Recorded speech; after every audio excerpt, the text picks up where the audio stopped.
Welcome back to the Crypto Currently podcast. So glad that you made it back today. Things to get to. Yesterday, I really hope that you made your decision. You picked A, B, or C, 1, 2, or 3. And out of the fact that I hope you made a decision either way, I hope that you chose number 3. And here's why. All right. So what happened? What happened yesterday?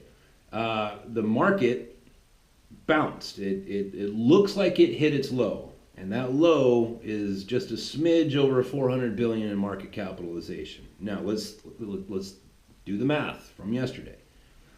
All right, so the all-time high, the most amount of money that's been in the cryptocurrency market was just over $800 billion, right? And the floor yesterday was a little over 400. So half of the money that was in the market left. And between that time and now, 25% of that has come back. As I speak, there is $526 billion in the market. So what does this mean? It means that some of that money came back in. We still have a ways to go, and there's still time to ride that in. But obviously, if you did it yesterday, then your positions are a little bit better. I believe that all of that money is going to come back in and then some. All right, this was the first major slaughter, and now it's over, and it's all been factored in. The Christmas shopping money's gone. The expiration of the first round of Bitcoin futures, that's gone. That happened yesterday, and those people, have until today to settle up if they were down. That's gone. And there's no real news coming out. There was one article about something in Portugal. It's like, okay, that's significant. Portugal is in fact an actual nation, but I've been to Portugal. It's beautiful and I highly recommend it, but it's not like they're not a major player in the scene, I don't suspect. But anyways, couple of things. When I make these predictions, they're not. Don't take what I say and think that that's gospel. If you put your money in cryptocurrency, this is the most volatile market as a whole I think that anybody's ever seen. This is crazy, and the reason why it's so crazy is because there are no restrictions. Anybody can get in for any amount of money, and at any level of experience, and that's what we're seeing. We are seeing what happens when inexperienced people get into the market. They panic, they flee, whatever, and there's these huge rolls, and we're going to be seeing a lot more of that. This is not the last time that we're going to see a roll like this, and this is why I put so much emphasis on your mind, your peace of mind, your mentality, who you are as a person, your character, because that's what's going to determine whether you are successful or not. You first have to define success. There's a couple things, just really quick. The reason I wanted to put that disclaimer in there, look, don't listen to me. All right, don't take my advice. You have to make up your decisions on your own, and I'm just some guy on the internet. All right, do your homework, whatever. Enjoy the show. Do your own homework. I am not responsible for anything that you may or may not lose in this market. Couple of emails and messages that I got in. Well, here's this guy from Poland. He says, "Hey, I'm keeping my fingers crossed for this show. I found it on Spotify, and that's how I'm listening to it while I'm commuting.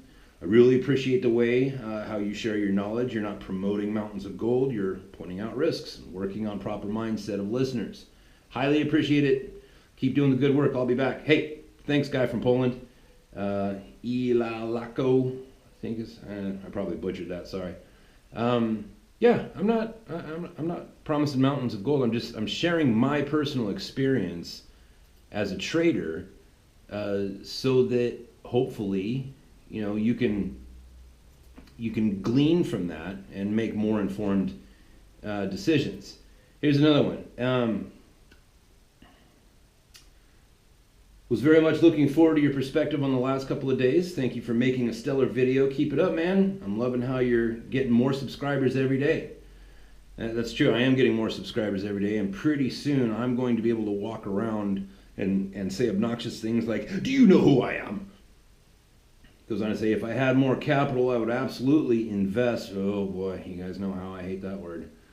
I would absolutely invest more, but I just went in hard on mining equipment. So all of my capital is invested in that. Okay, well, mining, I'm assuming you're not talking about gold mining equipment, but coin mining. Now, listen, coin mining is great. There is an entire avenue of, like, if that's all you did, I think you could do quite well in that, in just mining.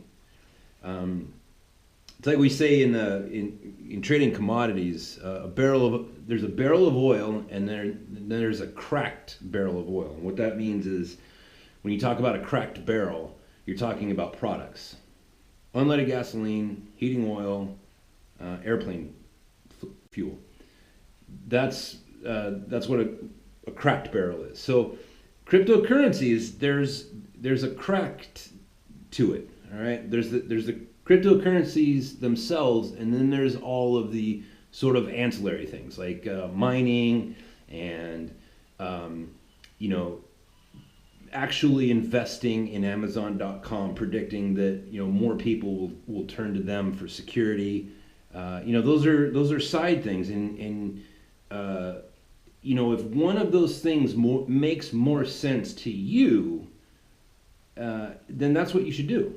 You know what I mean? Do what makes sense to you. And I'll tell you something else in this market. Now, this is what I wanted to get to as far as predicting what's going to happen next. I can give you a couple of pointers here. Here's what you're looking at. So a bunch of people just got a huge wake-up call over the last 4 days, right?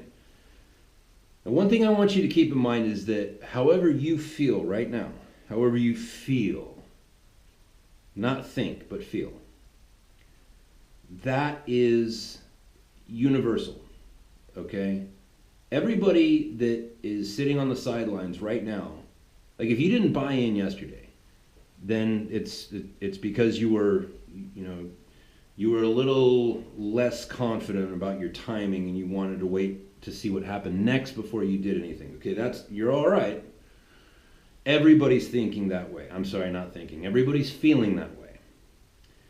People, most experiences in life are universal. Everybody is, afraid of snakes. Even people who own snakes, everybody's afraid of snakes because it's in our DNA somehow. That's a universal experience. That's common to everybody. Everybody gets hungry every 2.5 hours. Everybody needs to go to sleep after they've been awake for 16 hours. Like, there's certain things that are just, they're the same. And markets are very much that way. Very much that way.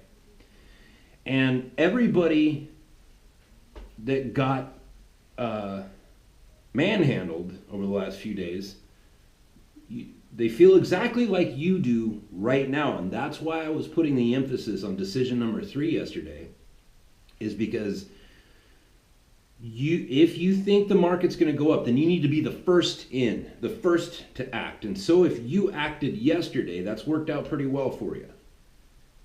There's still another $300 billion that needs to come back into the market. So, I mean, it's certainly not over yet, but, and sure, it can dip down again, and it probably will, but we're at a low. And so it's these times where if you think it's going to go back up, then don't delay the inevitable. If you know that it's going to happen, when I say it, I mean if you know that you are going to take your money and put it back into the cryptocurrency market, then do it. Now, one thing that these people, all of these people that are sidelined right now, most of these people are thinking to themselves, how could I, if I'm going to go back into the market, how can I go about it and be smarter? How can I avoid ever feeling this way that I feel right now? How can I avoid this feeling in the future? So the people that had one method of doing their homework on these cryptocurrencies are probably going to kind of adjust that method a little bit. And so you're probably going to see more money coming back. Like when it comes back in, the places that it's going to go. My number one pick is going to be, it's probably going to go to companies that are trying to make the internet a more secure place. I talked about this the other day. John McAfee talks about it. And nobody knows more about internet security and the future of internet security than that guy. Where do you think that guy's money is going? Right? Would you feel safe placing your bets alongside of that guy when it comes to this sort of thing? Sure. Internet security. Banking, I think, would be my number 2 pick. Anything that has to do with how the banking industry does its transactions, and through blockchain and everything that goes into that, and the way that banking is being forced to evolve because of the internet. I think that's a pretty safe bet. That these companies that are at least giving you a shot of becoming successful by making banking more secure, yeah, that's what I like. And those are things that, if people do their research, they're going to be confident. And what I say by being confident is they're going to feel smart. This is part of the psychology again. One thing that's hard to explain is that I'm thinking about all of this stuff simultaneously, and it's a little difficult to stop and break one thing down and separate it out. But the mentality, the psychology, what the masses are going to do. One thing that is sort of a sociological phenomenon is called the wealth effect.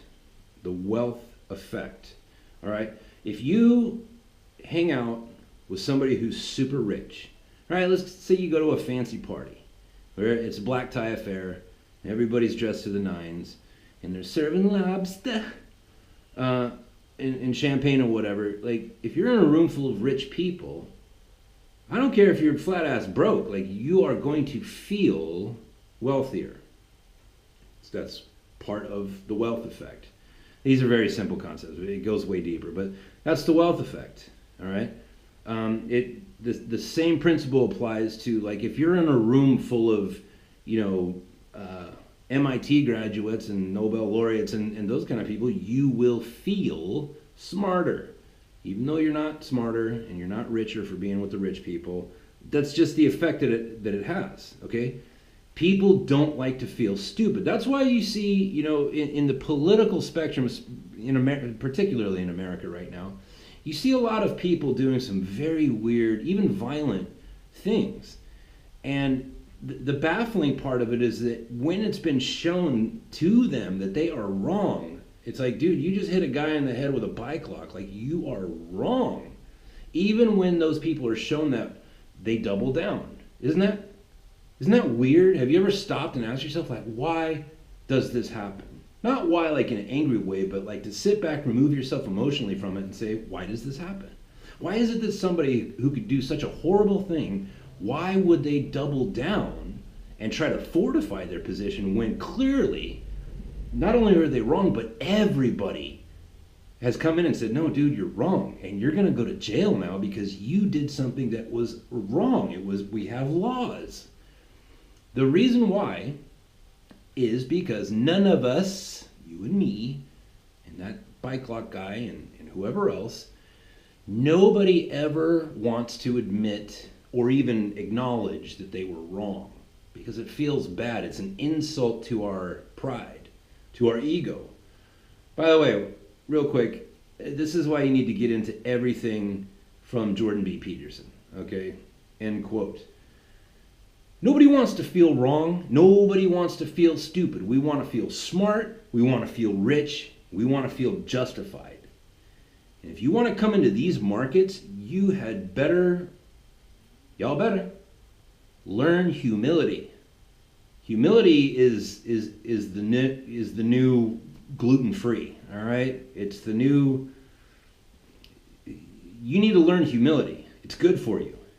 And humility is like if you were wrong, if something worked against you the way that it worked a different way than you thought it would work, just stop and say, okay, I was wrong. Why?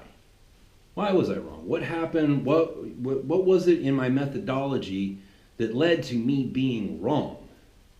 And guess what? If you do that, you'll start being right a whole lot more often. Albert Einstein said, and you know what? If it turns out that it wasn't Albert Einstein who said this, I'm terribly sorry. Albert Einstein said, the answers do not elude us. The answers are already there. Like whatever the truth is, it exists with or without us. The truth is the truth, no matter what. So the answers don't elude us. The questions do. You don't need to be good at getting answers. You need to be good at asking questions. Why was I wrong? Why did this happen? Was it my methodology, or was it circumstances beyond my control? Was it, because you'll find that most of the things, like if it's bad things, bad things and good things, 99% of everything that happens in your life, you brought on yourself, right? I'm not saying if you get hit by a drunk driver, obviously, that's terrible, and I'm sorry if that ever happened to you. There are some things that can happen, but for the most part, like most of the stuff that happens to us is because of us, because we chose to. So in this market, I talk more about the psychology of it. I talk about things like the wealth effect and mass hysteria and predicting what groups of people will do as opposed to what an individual will do. Because I've seen it my whole career. These are the things that factor into a market and move it. It's people driven. And speaking of people, I want to thank you guys for continuing to download my podcast and sharing it with your friends. Hitting that share button, it's free, right? It's free. Hitting that share button, because the more I expand, the bigger I get, then the more podcasting space I can afford and whatever. And the more that we come together as a community.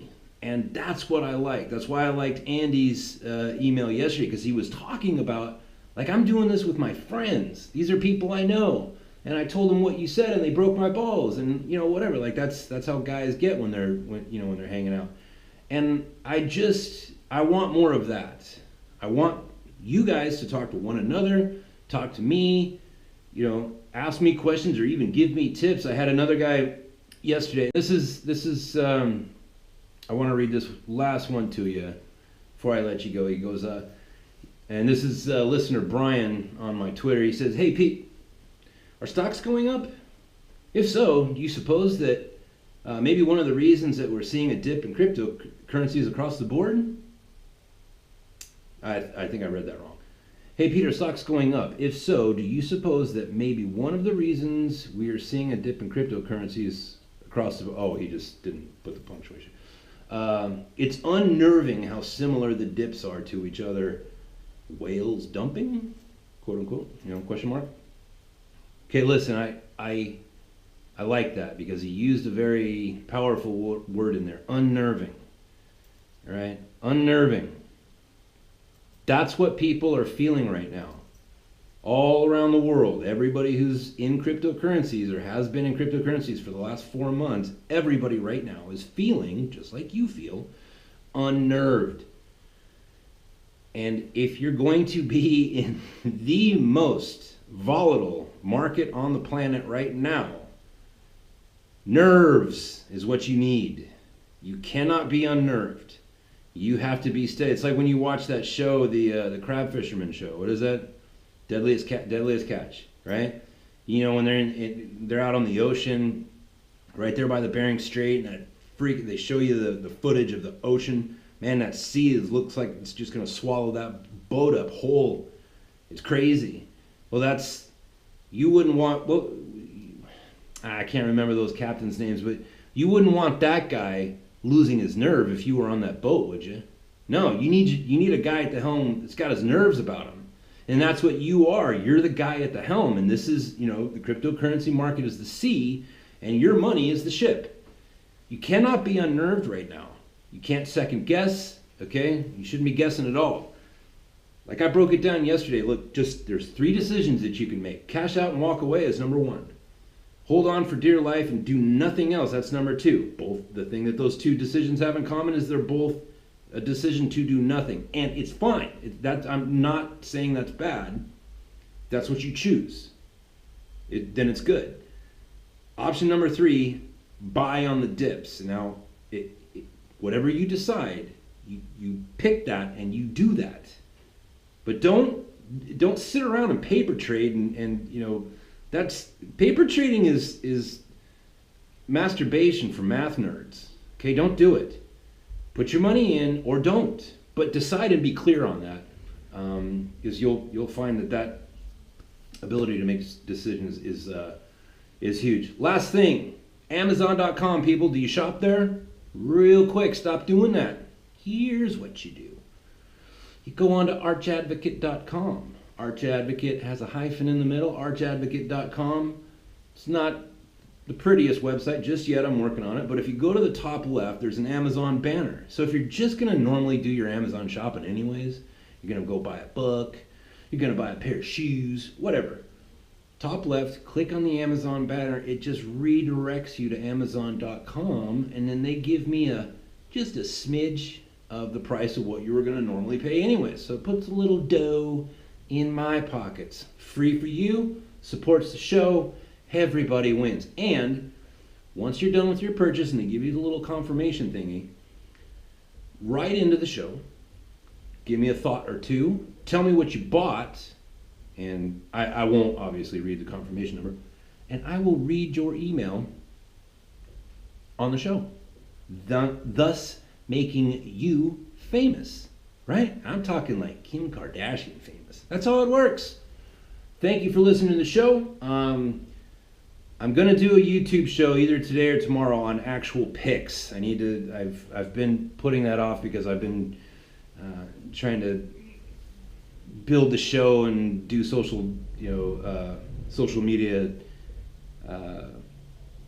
expansion and all that sort of thing. But I'm gonna put together a list of actual companies that have offered coins that do security, do banking, and that I like for whatever reason. I'll give the breakdown in the video. Thanks for listening. Talk to you tomorrow.